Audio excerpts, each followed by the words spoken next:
Hi, I'm Bob Welsh, the Storyteller. I'd like to tell you a story you may not know about. Happened during the Revolutionary War. I call it Ludington's Ride.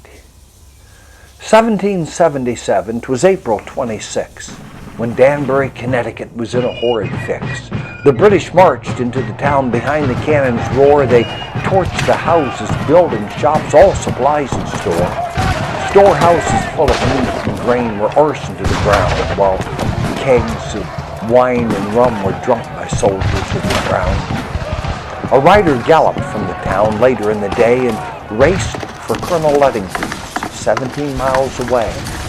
The colonel's brave militiamen on leave to farms and shops were scattered o'er the countryside, working, planting crops.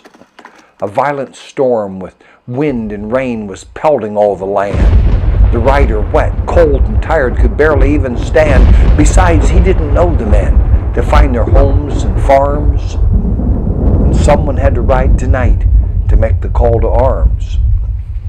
The colonel couldn't go himself. No way he could be gone. He had to stay to organize as men arrived by dawn. A bold and brazen voice rang out.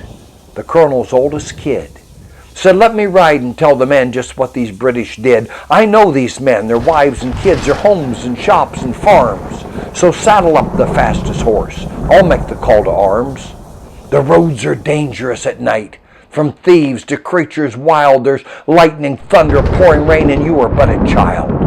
I turned 16 2 days ago. You know how I can ride, and I'm the only one you've got who knows this countryside." So galloping into the storm, through field and creek at night, a 16-year-old Ludington would call the men to fight. Throughout the night, without a rest, while racing farm to farm, a child on a soldier's steed kept spreading the alarm. The wagon roads were dangerous. For those who traveled late were hoodlums, thieves, and murderers, so often laid in wait. But soaking wet with nerve of steel throughout the stormy night, this youngster didn't hesitate while rousting men to fight. A riding crop would bang each door to call the soldiers out, and then a teenage voice would yell this fearful message out. "My father's Colonel Ludington, and every able man must take up arms, ride to our farm as quickly as he can." The British struck at Danbury. 2,000 soldiers came. They've murdered, robbed, looted stores. The houses are in flames. So come as quickly as you can. Bring every man who'll fight. You'll gather at my father's farm and march at morning light.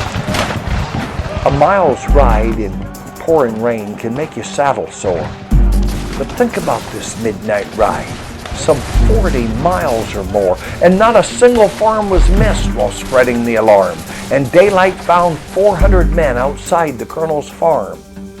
They met 2 other regiments and marched with one decree. They'd drive the British from their land and back across the sea. And though outnumbered 3 to 1, they all were filled with rage. With flint and steel and musket ball, a vicious fight they'd wage. At Ridgefield, these militiamen engaged the enemy and matched their muskets ball for ball from hedgerow, fence, and tree. Though ill-equipped, the colonel's men, with zeal and steady aim, turned and drove the British back from whence they came.